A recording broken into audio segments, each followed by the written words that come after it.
हिंदू धर्म में पूर्णिमा, अमावस्या और ग्रहण के रहस्यों को उजागर किया गया है। इसके अलावा वर्ष में ऐसे कई महत्वपूर्ण दिन हैं और रात हैं जिनका धरती और मानव पर गहरा प्रभाव पड़ता है। उनमें से माह में पड़ने वाले दो दिन सबसे महत्वपूर्ण हैं, पूर्णिमा और अमावस्या। पूर्णिमा और अमावस्या के प्रति बहुत से लोगों में डर है, खासकर अमावस्या के प्रति ज़्यादा डर है।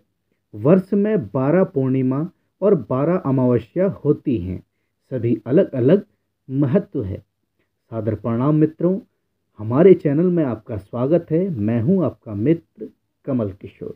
तो मित्रों, आशा करता हूं कि आप सभी स्वस्थ होंगे व कुशल होंगे। तो मित्रों, आज हम जानेंगे कि अमावस्या और पूर्णिमा में क्या अंतर है। हिंदू पंचांग के अनुसार माह के 30 दिन को चंद्रकला के आधार पर 15-15 दिन के दो पक्षों में बांटा गया है, शुक्ल पक्ष और कृष्ण पक्ष। शुक्ल पक्ष के अंतिम दिन को पूर्णिमा कहा जाता है, उसी प्रकार कृष्ण पक्ष के अंतिम दिन को अमावस्या कहा जाता है। अमावस्या पंचांग के अनुसार माह की 30वीं और कृष्ण पक्ष की अंतिम तिथि है, जिस दिन की चंद्रमा आकाश में दिखाई नहीं देता है। हर माह की पूर्णिमा और अमावस्या को कोई ना कोई पर्व अवश्य मनाया जाता है, ताकि इन दिनों व्यक्ति का ध्यान धर्म की ओर अग्रसर रहे। लेकिन इसके पीछे आखिर रहस्य क्या है?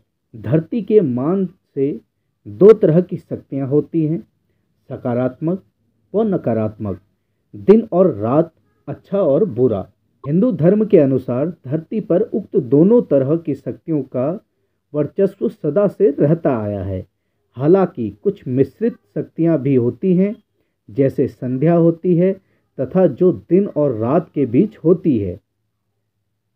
उसमें दिन के गुण भी होते हैं और रात के गुण भी।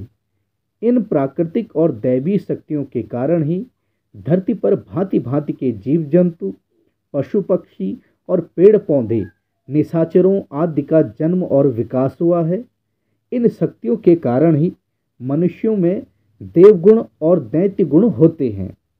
हिंदुओं ने सूर्य और चंद्र की गति और कला को जानकर वर्ष का निर्धारण किया गया। एक वर्ष में सूर्य पर आधारित दो अयन होते हैं, पहला उत्तरायण और दूसरा दक्षिणायन। इसी तरह चंद्र पर आधारित एक माह के दो पक्ष होते हैं, शुक्ल पक्ष और कृष्ण पक्ष। इनमें से वर्ष के मान से उत्तरायण में और माह के मान से शुक्ल पक्ष में देव आत्माएं सक्रिय रहती हैं, तो दक्षिणायन और कृष्ण पक्ष में दैत्य और पितर आत्माएं ज़्यादा सक्रिय रहती हैं। अच्छे लोग किसी भी प्रकार का धार्मिक व मांगलिक कार्य रात में नहीं करते, जबकि दूसरे लोग अपने सभी धार्मिक और मांगलिक कार्य सहित सभी सांस्कृतिक कार्य रात में ही करते हैं। पूर्णिमा की रात मन ज़्यादा बेचैन रहता है और नींद कम ही आती है। कमज़ोर दिमाग वालों को मन में आत्महत्या या हत्या करने के विचार बढ़ जाते हैं। चाँद का धरती के जल से संबंध है। जब पूर्णिमा आती है तो समुद्र में ज्वार भाटा उत्पन्न होता है, क्योंकि चंद्रमा समुद्र के जल को ऊपर की ओर खींचता है। मानव के शरीर में भी लगभग 85% जल रहता है। पूर्णिमा के दिन इस जल की गति और गुण बदल जाते हैं। वैज्ञानिकों के अनुसार इस दिन चंद्रमा का प्रभाव काफ़ी तेज होता है। इन कारणों से शरीर के अंदर रक्त में न्यूरॉन सेल्स क्रियाशील हो जाते हैं और ऐसी स्थिति में इंसान ज़्यादा उत्तेजित या भावुक रहता है। इनके पेट में चय उपचय की क्रिया शिथिल होती है।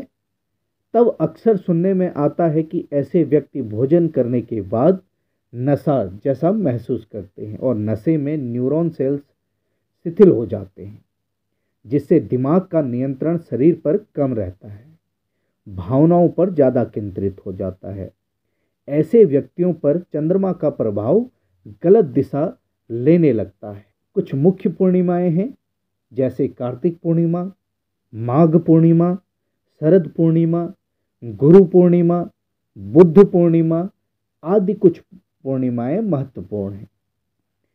पूर्णिमा के दिन किसी भी प्रकार की तामसिक वस्तुओं का सेवन नहीं करना चाहिए। इस दिन शराब आदि नशे से दूर रहना चाहिए। इसके शरीर पर ही नहीं, आपके भविष्य पर भी दुष्परिणाम हो सकते हैं। चौदस पूर्णिमा और प्रतिपदा उक्त 3 दिन पवित्र बने रहने में ही भलाई है। अमावस्या वर्ष के मान से उत्तरायण में और माह के मान से शुक्ल पक्ष में देव आत्माएं सक्रिय रहती हैं, तो दक्षिणायन और कृष्ण पक्ष में दैत्य आत्माएं ज़्यादा सक्रिय हैं। जब दानवी आत्माएं ज़्यादा सक्रिय रहती हैं, तब मनुष्यों में भी दानवी प्रवृत्ति का असर बढ़ जाता है। इसीलिए उक्त दिनों के महत्वपूर्ण दिन में व्यक्ति के मन मस्तिष्क को धर्म की ओर मोड़ दिया जाता है। अमावस्या के दिन भूत प्रेत, पितृ पिशाच, निशाचर, जीव जंतु और दैत्य ज़्यादा सक्रिय और उन्मुक्त रहते हैं। ऐसे दिन की प्रकृति को जानकर विशेष सावधानी रखनी चाहिए। प्रेत के शरीर की रचना में 25% फिजिकल एटम और 75% इथरिक एटम होता है। इसी प्रकार पितृ शरीर के निर्माण में 75% इथरिक एटम और 75% एस्ट्रल एटम होता है।